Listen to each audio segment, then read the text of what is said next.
ஜெபம் டிவி நேயர்களே, இப்போது ஒரு முக்கியமான ஜெப குறிப்பிற்காக வானங்களை மெல்லிய திரையைப் போல பரப்பின விடத்தில் நாம் இணைந்து ஜெபிப்போம்.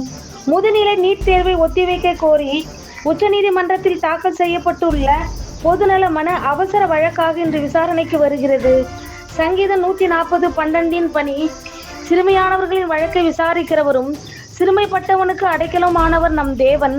முதுநிலை நீட் தேர்வை ஒத்திவைக்க கோரி வழக்கு இன்று விசாரணைக்கு வரும் நிலையில் நல்லதொரு முடிவு வர வேண்டும் எனவும், எந்த ஒரு மாணவர்களும் தவறான முடிவுக்கு செல்லாமலும் தங்கள் வாழ்க்கையை படித்து முன்னேறி சாதித்து காட்ட வேண்டும் என நாம் பாரத்தோடு ஜெபிப்போம்.